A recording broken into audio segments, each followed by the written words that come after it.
उमा अपनी बेटी कोमल के लिए एक ऐसा घर परिवार ढूंढ रही थी जहां उसकी बेटी को बहू नहीं बल्कि बेटी की तरह प्यार मिले।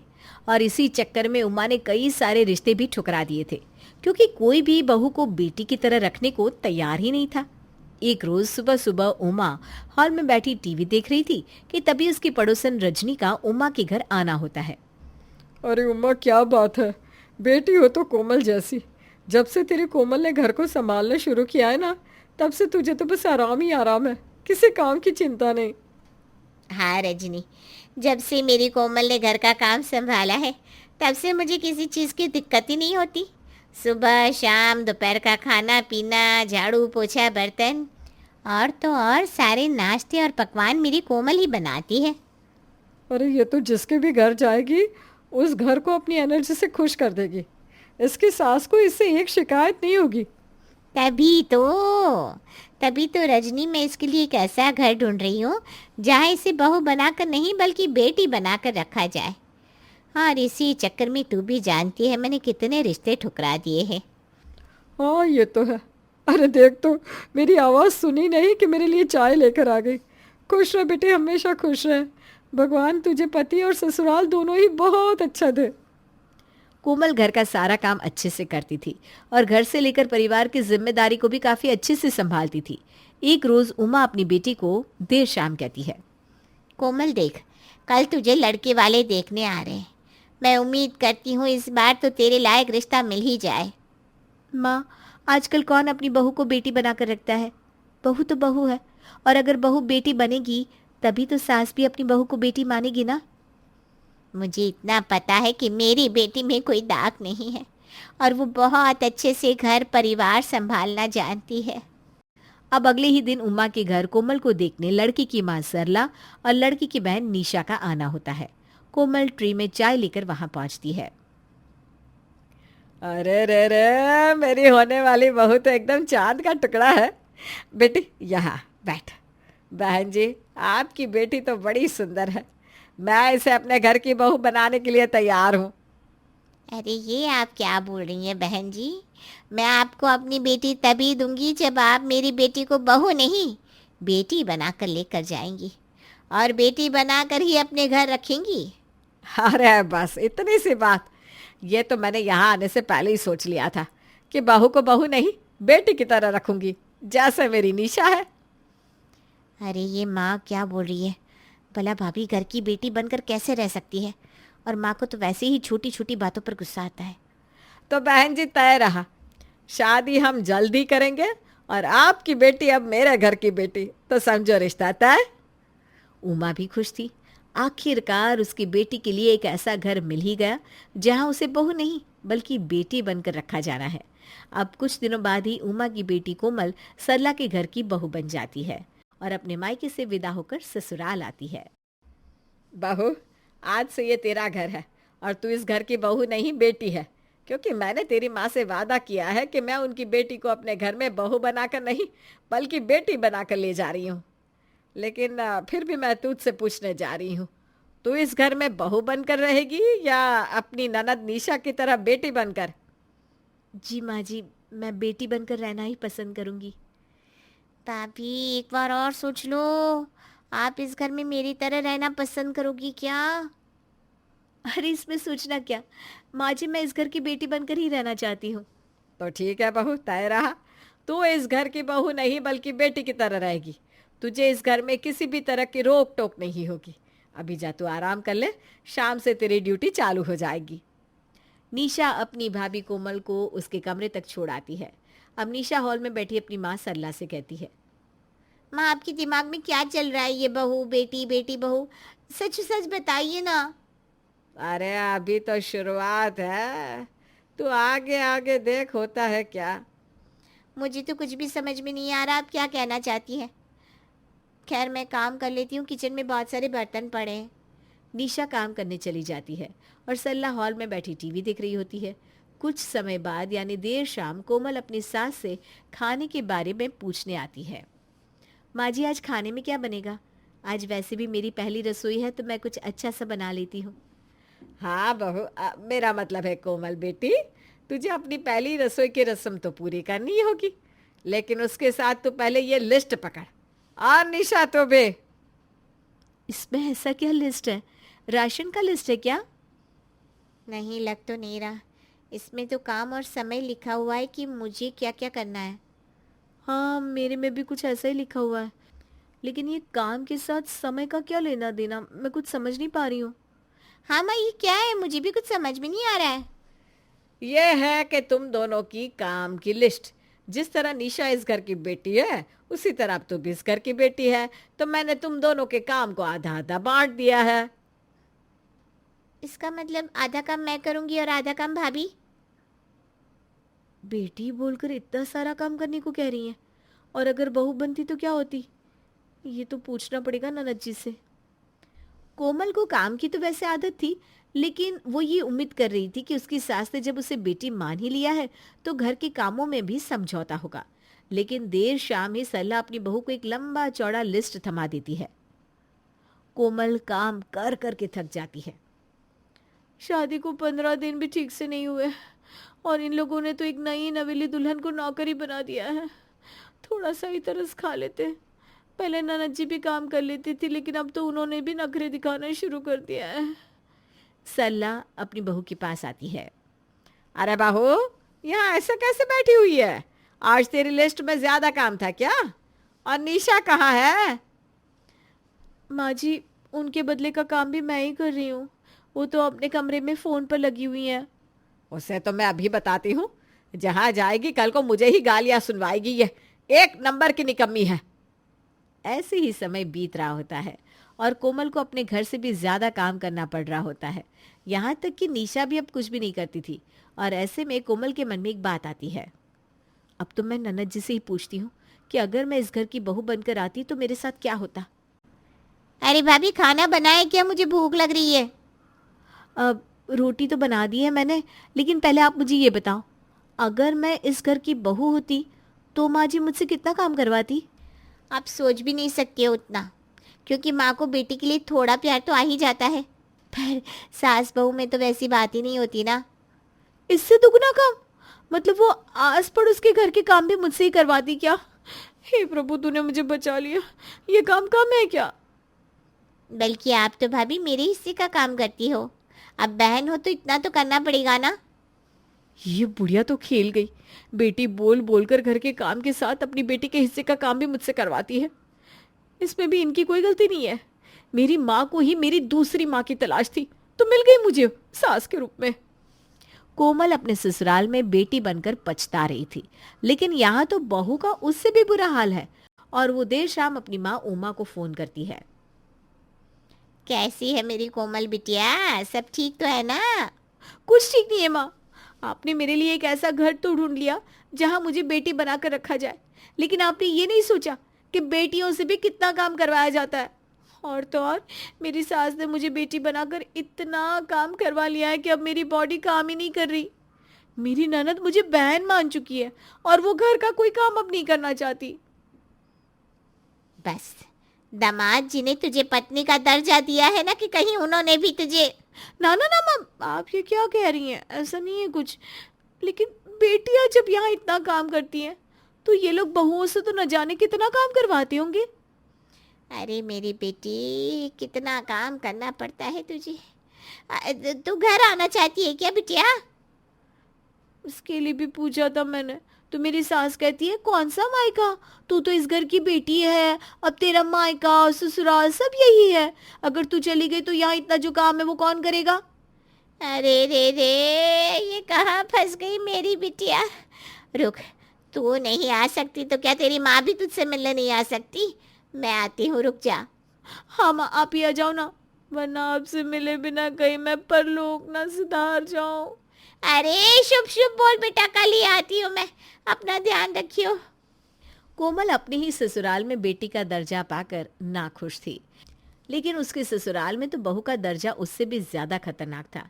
लेकिन वो कर भी क्या सकती थी, उसे ससुराल में तो रहना ही था। और अगले ही दिन उमा भी अपनी बेटी कोमल से मिलने आती है, और कोमल को थोड़ी तसल्ली तो होती है अपनी माँ को देखकर। ये है नारायण जी का भरा पूरा परिवार, जिसमें बेटे, बहू, पोता, पोती, पत्नी और बेटी सब है। बस कमी है तो एक दामाद की। लेकिन क्या करें, नारायण प्रसाद की इकलौती सुंदर कन्या साक्षी के लिए वर तलाशना जैसे भूसे के ढेर में सुई ढूंढने से भी ज्यादा कठिन हो गया था। जैसे लड़के वालों को पता चलता कि रिश्ता नारायण जी ने भिजवाया है, बेटी की फोटो देखने से पहले ही उनका नाम में जवाब आ जाता। अब आप सोच रहे होंगे कि आखिर नारायण प्रसाद के परिवार में ऐसी क्या कमी है जो उनकी बेटी के लिए अच्छा वर नहीं मिल रहा। अगर आप इस समस्या को समझना चाहते हैं तो आपको ये कहानी पूरी देखनी होगी। सक्षम, ये क्या है? ये चाय मैंने अपने लिए बनाई है, तूने क्यों पी? बड़े भाई से बात करने की तमीज नहीं है क्या तुझे? तू करके बात करेगी? ए चलना, ये भाषण किसी और को देना। तू ये बता, तूने मेरे कप से चाय कैसे पी? अरे चाय पीने का इतना ही शौक है तो खुद जाकर बना लेना। अरे नहीं पीनी तेरी चाय, ये रखा तेरा कप, पी ले। मुझे पीनी होगी तो मैं अपनी पत्नी से कहकर बनवा लूंगा। तेरे हाथ की बेस्वाद चाय तो कुत्ता भी सूंघ के भाग जाएगा। अच्छा, तो तू क्यों पी रहा था? तू खुद को कुत्ते से भी गया गुजरा समझता है क्या? अरे क्या है ये, दोनों के दोनों जरूर पिछले जन्म में सांप नेवले रहे होंगे। पता नहीं कैसे भगवान ने इस जन्म में भाई बहन बना दिया। तुम्हें शर्म नहीं आती ऐसे लड़ते हुए? अरे बहू, तो इस नालायक के लिए अलग से चाय क्यों नहीं बना देती? ये है नारायण दास जी की धर्मपत्नी और साक्षी सक्षम की माँ। वैसे तो ये अपने बच्चों की तू मैं और गाली गलोच वाली बोली से बहुत परेशान है, लेकिन जुबान इनकी भी करेला चढ़ी है। हाँ, वो बात अलग है कि इन्हें इसका अंदाजा नहीं है। हाँ, आ गई यशोदा मैया अपने लल्ला का पक्ष लेने के लिए। अरे एक बार चाय बनाकर पिला चुकी हूँ ना सबको। अब दिन में 10 बार चाय बनानी हो ना तो खुद हाथ पैर हिलाओ और चाय बनाओ। मैं बहू हूँ, इसका मतलब ये नहीं कि मैंने ठेका ले रखा है पूरा दिन किचन में चाय बनाने का। अरे रोटी की जगह धतूरा खाते हो क्या तुम लोग? जो जुबान इतनी जहरीली है तुम सबकी, या फिर सबके सब नागिन हो जो बात बात पर जहर की फूंफकार निकालते हो? मुझे तो लगता है गलती से इंसान के भेष में जन्म ले लिया तुमने। बिल्कुल सही कहा मम्मी, इंसान के भेष में जन्म लेने वाले इच्छाधारी नाग हैं हम लोग। पिक्चर में देखा है ना कैसे सब लोग घर में फैंसी ड्रेस पहन के मेकअप करके इंसानों की तरह रहते हैं, और जैसे ही गुस्सा आता है तुरंत फन निकाल कर नाग बन जाते हैं। इतना कहकर भी कि जोर जोर से हंसने लगता है। अरे कम वक्त तो जीना मुश्किल करके रखा है तुमने। अरे ऐसे ही मुंह जोरी करते रहोगे तो कोई कुत्ता भी हमारे दरवाजे आकर नहीं बैठेगा। मुझे तो ये समझ में नहीं आ रहा माँ कि आपको दरवाजे पर कुत्ते बुलाने क्यों है? पहले ही हमारे घर में 2-2 कुत्ते हैं। अरे पिटे मुंह, ये कहावत है। और तू ये बताइए, कॉलोनी की औरतों से जुबान क्यों लड़ाती घूमती है? क्यों, आपसे किसी ने चुगली की है क्या मेरी? वैसे भी मैंने कोई जुबान नहीं लड़ाई, मैंने तो वही कहा जो सच है। अच्छा, तो मिसेस अरोरा तुझे क्या जानवर नजर आती है जो तूने उन्हें कहा कि यहाँ पार्क में एनिमल की एंट्री बैन है? ल, इसमें क्या है, पूरा मोहल्ला हाथी कहता है उन्हें। मैंने भी कह दिया तो क्या गुनाह हो गया? आप ही तो कल बोल रही थी ना कि हथिनी से जब देखो मुंह टेढ़ा किए रहती है। अरे तो तू उनके मुंह पर बोल कर चली आएगी क्या? अच्छा चल गोली मार उस हथिनी को। एक बात कान खोल कर सुन ले, और तू ही क्यों, बाकी भी सब सुन लो ध्यान से। 2 दिन बाद एक पढ़ा लिखा लड़का आ रहा है साक्षी को देखने। बड़ी मुश्किल से बुलाया है उसे, थोड़ा ख्याल रखना और अपना मुंह मत खोलना। 2 दिन बाद साक्षी, जो रोजाना टपोरी टाइप कपड़े पहनकर घर में लड़ाई करती घूमती थी, आज सभ्य लड़कियों की तरह सूट सलवार पहनकर बैठी हुई थी। अरे बहन जी, सही बताए तो साक्षी तो हमें एक ही नज़र में भा गई है। अब बस ये सचिन अकेले में कुछ पूछना चाहे तो पूछ ले, बाकी तो हमारी तरफ से बात पक्की समझो। बेटा साक्षी, जाओ सचिन को अपनी छत दिखा कर लाओ। छत पर। तो साक्षी जी मंदिर जाती हैं आप? जी, रोज सुबह मंदिर जाती हूँ। और उपवास वगैरह भी रखती होंगी? पूजा पाठ कीर्तन वगैरह में रुचि है आपकी? जी बिल्कुल, हर सोमवार को उपवास करती हूँ मैं। और वो महंगी शॉपिंग, पीना पिलाना, ऐसा कोई गंदा शौक तो नहीं है ना? अबे तेरी तो बहुत हो गया तेरा ये इंटरव्यू। अब मैं बोलूँगी और तू सुनेगा। मुझसे पूजा कराएगा, उपवास कराएगा, कीर्तन मंडली खुलवानी है क्या तुझे, या मंदिर के लिए पुजारी ढूंढने आया है? अबे नाम से सचिन है तो हरकतें भी झिंगूर वाली करे, ये जरूरी है क्या? लप्पू सी शक्ल का, तेरे जैसे के साथ मैं नुक्कड़ तक गोलगप्पे खाने ना जाऊं। आया बड़ा मुझसे सवाल पूछेगा। अबे भागता या अब तेरी अम्मा बहन तक जाऊं? अरे बहुत बदतमीज है आप, ये कैसी बात कर रही हैं? अबे हलकट, आप करके कान खा लिए मेरे। 2 मिनट में कल्टी हो यहाँ से, नहीं तो मैं फोन करके बुलाऊंगी 2-4 लड़कों को जो जमकर तेरी मरम्मत करेंगे। अरे शिव शिव शिव शिव, इतने संस्कारी खानदान की बेटी ऐसी गुंडी है, कौन यकीन करेगा? अबे घोंचू चलना, शरीफ खानदान। अबे सब इच्छाधारी नाग की तरह शरीफ होने की कैंचुली पहनकर बैठे हैं, अंदर से हम सब ऐसे ही हैं। हो गया तेरा Q&A राउंड खत्म या कुछ और सुनना बाकी है? साक्षी का असली रूप देखकर तो अब सचिन के होश उड़ गए थे। अपनी माँ का हाथ पकड़कर बेचारा इतनी स्पीड से भागता है कि नुक्कड़ पार होने के बाद ही सांस लेता है। अरे अच्छा खासा रिश्ता हो रहा था, मैं खुश हो गई थी कि हमारी बला टलने वाली है, लेकिन अब समझ में आ रहा है कि मेरी किस्मत उतनी अच्छी भी नहीं है। बात बात पे बदतमीजी के अलावा इसे आता ही क्या है? दिखा दिए होंगे अपने जलवे, भाग गया बेचारा। अब ऐसे बिगड़ेल घोड़ी पर कौन लगाम लगाना चाहेगा? मत समझा लो अपने कपूत को कि अपने पजामे में रहे, वरना मेरी जुबान कितनी जहरीली है सब जानते हैं। हाँ हाँ, खूब जहर उगलो तुम सब। कहीं उठने बैठने लायक तो छोड़ा नहीं, अब रिश्ता करने लायक भी मत छोड़ना। तुम सबकी इस बदतमीजी भरी जुबान के कारण कोई रिश्तेदार हमें पूछता तक नहीं। परिचितों ने अपने ब्याह शादी में बुलाना छोड़ दिया है, लेकिन तुम सब अभी भी पागल सांड बनकर एक दूसरे से भिड़े रहो। एक बार बस किसी तरह साक्षी की शादी हो जाए तो मेरी भी जिम्मेदारी खत्म हो। एक दिन तो भाग्यवान सुनती हो, देखो आज मेरे पुराने मित्र का फ़ोन आया था। वो लोग सालों से विदेश में रह रहे हैं, लेकिन अपने बेटे की शादी करने के लिए वो इंडिया आ रहे हैं। वो अपने बेटे की शादी एक भारतीय लड़की से करना चाहते हैं ताकि उनकी जड़ भारत से जुड़ी रहे। मैं तो कहता हूँ इससे अच्छा मौका और नहीं मिलेगा। विदेश में रहने वाले लोग हैं, हमारे परिवार के बारे में उन्हें कुछ पता भी नहीं है। हम उनके सामने जैसे चाहे वैसे अपनी इमेज बना सकते हैं। तुम सबसे हाथ जोड़कर विनती है, इस बार अपनी असलियत मत दिखा देना। कुछ दिनों के लिए ही सही, लेकिन संस्कारी बनने का ढोंग कर लो, वरना यहीं पर पड़े पड़े साक्षी की शादी की उम्र निकल जाएगी और फिर सारी ज़िंदगी यहीं ये हमारी छाती पर मूंग दलेगी। वैसे भी मैं देख रहा हूँ जैसे जैसे इसकी उम्र बढ़ रही है, इसकी ज़ुबान और कड़वी होती जा रही है। अरे पापा जी, ये क्या नया तुर्रा पाल रहे हो आप? मुझसे ये सब नहीं होने वाला। अरे हम कोई नाटक नौटंकी वाले हैं क्या कि यहाँ पर लड़के वालों को दिखाने के लिए तमाशा करेंगे? बेटा मुझे जो कहना था मैंने कह दिया, कान खोल कर सुन लो। जो कायदे में रहेगा वही फायदे में रहेगा। अब भलाई इसी में है कि तुम लोग चुपचाप मेरी बात मान लो, नहीं तो घर से बाहर का रास्ता दिखाने में मुझे ज़्यादा सोचना नहीं पड़ेगा। ससुर जी की बात सुनने के बाद अब बहू मोनिका के पास कोई चारा नहीं था, इसलिए सब लोग चुपचाप लड़के वालों के सामने संस्कारी होने का नाटक करने के लिए तैयार हो जाते हैं। एक सप्ताह बाद ध्रुव साक्षी को देखने के लिए उनके घर आता है। जैसे ही दरवाजे की घंटी बजती है, ससुर नारायण बहू मोनिका को आरती की थाली लेकर दरवाजे तक जाने का इशारा करते हैं। ससुर की बात मानकर मोनिका टेढ़ा सा मुंह बनाती है, लेकिन फिर उसके बाद झूठी मुस्कान चेहरे पर सजाकर दरवाज़ा खोलती है। नमस्कार अंकल जी, नमस्कार आंटी जी, बहुत बहुत स्वागत है आप लोगों का हमारे घर में। अरे वाह बेटा, बड़ी प्यारी बच्ची हो। अरे आप लोग रुकिए रुकिए, ऐसे आप घर के अंदर नहीं आ सकते। क्यों बेटा, क्या हुआ? हम घर के अंदर क्यों नहीं आ सकते? कुछ दिक्कत है क्या? अरे नहीं नहीं आंटी जी, वो मेरे कहने का मतलब है कि पहले मैं आप लोगों की आरती तो उतार लूँ, उसके बाद ही तो आप लोग अपने शुभ कदम हमारे घर में रखेंगे। अब हमारी ननद की शादी की बात चल रही है ध्रुव जी के साथ। दामाद तो देवता के समान होता है और आप उनके माता पिता हैं। आपका दर्जा तो देवता से भी ऊपर है हमारे लिए। इतना कहकर मोनिका आरती का थाल लाती है।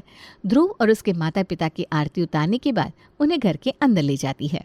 मानना पड़ेगा भाई साहब, बहुत संस्कारी है आपके बेटा और बहू। बिल्कुल ऐसा लग रहा है जैसे राम और सीता के साक्षात दर्शन कर लिए मैंने। अरे ये तो आपका बड़प्पन है भाई साहब, वरना ऐसी तो इन नालायकों में कोई खास बात नहीं है। अरे नहीं भाई साहब, आप नालायक मत कहिए इन लोगों को। इस कलयुग में ऐसे बच्चे मिलना कोई आसान बात थोड़ी ना है। मोनिका, सक्षम बेटा, तुम वहाँ खड़े क्यों, बैठो ना। अरे राम राम राम अंकल जी, ये कैसा पाप करने के लिए कह रहे हैं आप हमसे? आप घर के बड़े बुजुर्ग सोफे पर बैठे हुए हैं, तो हम उनके बराबर में बैठने का पाप कैसे कर सकते हैं? हमारे संस्कार हमें यहाँ बैठने की इजाज़त नहीं देते। अब आप ज़िद्दी कर रहे हैं तो हम लोग नीचे बैठ जाते हैं। ये तो बड़ा अटपटा सा लग रहा है हमें। हम सब लोग यहाँ ऊपर बैठे हैं, आप ज़मीन में। भाई साहब आप कुछ कहिए ना, अब ये कौन से ज़माने की बात कर रहे हैं बच्चे? आजकल के ज़माने में कौन ऐसे रीति रिवाज निभाता है? नहीं नहीं बहन जी, ये सब तो संस्कारों की बात है और हमने अपने बच्चों को ऐसे संस्कार दिए हैं कि इस कलयुग का उनके ऊपर कोई प्रभाव नहीं है। भाई साहब आपके बेटा बहू से तो मिल लिए, अब एक बार साक्षी बिटिया से भी मिलवा दीजिए तो हम भी अपना मन पक्का कर लें। वैसे तो आपके संस्कारों पर अब हमें कोई डाउट नहीं रहा, लेकिन फिर भी एक बार साक्षी से मिल लेते तो अच्छा होता। अरे बिल्कुल बहन जी, अब आप लोग यहाँ साक्षी से ही तो मिलने आए हैं, बस हम लोग तो आपका स्वागत करने की कोशिश कर रहे हैं, और क्या। थोड़ी देर बाद बालों में गजरा, गुलाबी रंग की साड़ी, माथे पर लाल बिंदिया और आंखों में ढेर सारी शर्म छुपाए साक्षी कमरे में आती है और पलके झुकाकर हाथ जोड़कर सबको नमस्ते करती है और ध्रुव के माता पिता के पांव छूकर आशीर्वाद लेती है। ननद को पैर छूता देख उसकी भाभी मोनिका भी आकर ध्रुव के मम्मी पापा के पैर छूने लगती है। अरे मोनिका बेटा, तुमने तो अभी 10 मिनट पहले ही पैर छुए थे ना। अरे आंटी जी, बड़ों का आशीर्वाद तो जितना मिल जाए ना उतना ही कम होता है। हम लोग तो हर आधे घंटे में मम्मी पापा के पैर छूते हैं। पापा, ये साक्षी तो बिल्कुल अलग ही लग रही है।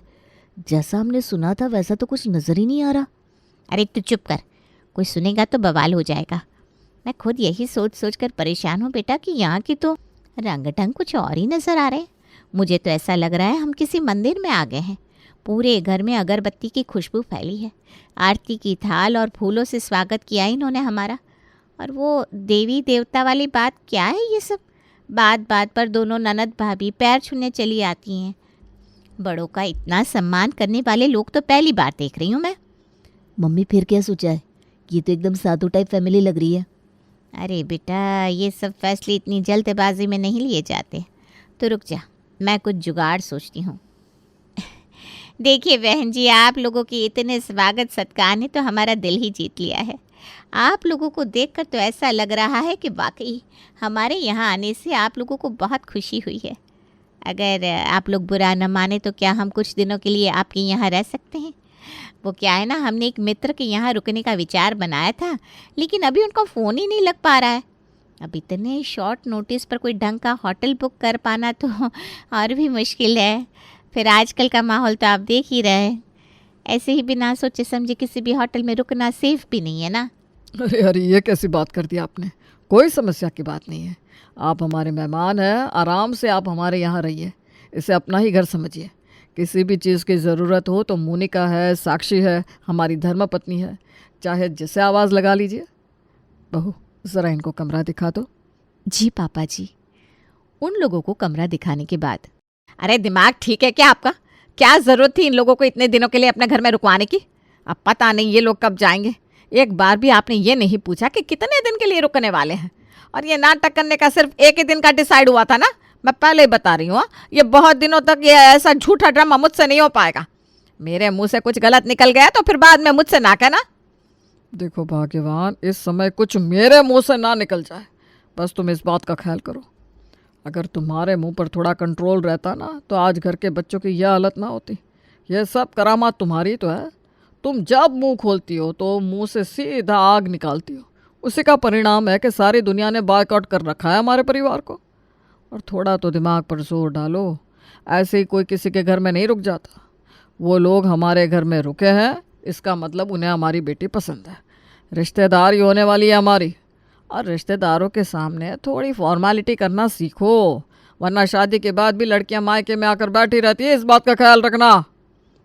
पति की बात सुनकर शिल्पा ध्रुव और उसकी फैमिली को अपने घर में रखने को तैयार हो जाती है। 4 दिन के बाद, मम्मी जी बस बहुत हो गया। 2 दिन से मेरे पेट में मरोड़ उठ रही है, अब मुझसे और बर्दाश्त नहीं होगा। अरे मरोड़ उठ रही है तो दवा खा ले, मुझे क्यों बता रही है? मम्मी जी आप समझ नहीं रही हो, ये दवाई से ठीक होने वाली मरोड़ नहीं है। अरे मैं तंग हो गई हूँ ये संस्कारी बनने का ढोंग करते करते। पूरा दिन पैर छू छू कर मेरी कमर टूट गई है। सही बताओ तो बहू, मैं खुद ना ये नाटक करते करते परेशान हो गई हूँ। मुझे भी ना कुछ अच्छा नहीं लग रहा है। हम लोग अंदर कमरे में चलते हैं, वहाँ जाकर ना तू जी भर के मुझे बातें सुना ले और मैं तुझे सुना दूंगी, तब जाकर ना मन कुछ हल्का होगा। मोनिका और शिल्पा तेज कदमों से छत की तरफ जा रहे थे, तभी साक्षी और सक्षम उन्हें मिल जाते हैं। कहाँ जा रहे हो आप लोग? कुछ हुआ है क्या? हाँ बेटा, कुछ ज़रूरी बात करनी है, तुम भी ज़रा छत पर चलो। साक्षी बेटा तुम भी चलो। सब लोग छत पर आ जाते हैं और दाएं बाएं देखने के बाद, अरे अजीब हलकट लोग हैं, ऐसे कौन किसी के घर इतने दिन रुकता है? शादी से पहले ही इतना रायता फैला दिया उन्होंने। अगर यहाँ शादी हो गई ना तो मैं कसम से बता रही हूँ साक्षी, तेरी जिंदगी तो समझ ले बस गई भैंस पानी में। वैसे तो भाभी अब जब भी मुंह खोलती हो ना गंदी फैलाती हो, लेकिन आज अपनी ज़िंदगी में पहली बार सही बात करिए। इस संस्कार की फैक्ट्री के साथ मुझे भी शादी नहीं करनी। ऐसा लग रहा है कि शादी नहीं, किसी रामायण सीरियल में सीता का रोल मिल रहा है मुझे। ऐसे सतयुग टाइप की बातें हरकतें आजकल कौन करता है मम्मी? अरे क्या नौटंकी करवा रहे हो आप लोग मुझसे? अरे तुम सब चुप रहो। पहले बहू तू कान इधर कर, मैं पहले जी भर के तुझे गाली गलौज सुना दूँ, तभी मेरे पेट की मरोड़ शांत होगी। हाँ हाँ माँ जी सुना लीजिए, फिर उसके बाद मैं भी आपको जी भर के छिली छिली सुनाऊंगी। मेरी हालत भी आप समझिए ना, 4 दिन से मैं सिर्फ आपके पैर छू रही हूँ, मुंह खोलने का तो मौका ही नहीं मिला मुझे। अरे बेटा तू जैसी थी ना मुझे तो वैसी ही ठीक लगती थी। या पूरा दिन माँ जी करके जो तू नौटंकी कर रही है ना, मुझे बिल्कुल पसंद नहीं आ रही। अपने घर में रह रहे हम बताओ, लेकिन ऐसे घर का क्या फ़ायदा जो बच्चों को मुंह खोलने से पहले 10 बार सोचना पड़े। शिल्पा, मोनिका, साक्षी सब लोग आपस में बात कर रहे थे, तभी ध्रुव और उसकी माँ ताली बजाते हुए सामने आते हैं। वाह बहन जी वाह, खूब अच्छा नाटक करा आप लोगों ने। एक पल को तो हम भी धोखा खा गए कि हम कहीं गलत जगह तो नहीं आ गए। ऐसे संस्कार दिखाए आप लोगों ने कि हम लोग तो कल रिश्ता तोड़कर वापस जाने के बारे में सोच रहे थे। अब आपको एक राज की बात बताते हैं। आप लोगों का असली रूप देखने के बाद हमारी तरफ से रिश्ता पक्का। सही बताए तो हमारा परिवार भी बिल्कुल आपके परिवार की तरह मुंहफट और दिल खोलकर अपनी बात करने वाला है। इसीलिए हम बहू भी बिल्कुल अपनी ही टाइप की ढूंढ रहे थे। हमारे जानने वालों ने आपके परिवार के बारे में बताया था, इसलिए हम अमेरिका से स्पेशली आपकी बेटी साक्षी से मिलने के लिए आए थे। लेकिन जब हमने यहाँ आकर आप लोगों का संस्कारी रूप देखा तो हमारा तो माथा ही ठनक गया। आप लोगों की असलियत जानने के लिए ही हम लोग जानबूझकर 4 दिन तक आपके घर पर रुके। और ये देखिए, कहते हैं ना सच छुपाए नहीं छिपता, आप लोगों की असलियत सामने आ गई। लड़के वालों की बात सुनकर पूरे परिवार में खुशी की लहर दौड़ गई थी। इसी को तो कहते हैं ना, राम मिलाई जोड़ी, एक अंधा एक कोढ़ी। साक्षी को कहीं और शादी करने की कोई ज़रूरत ही नहीं थी, क्योंकि उसे बिल्कुल अपने जैसा ही ससुराल मिल गया था।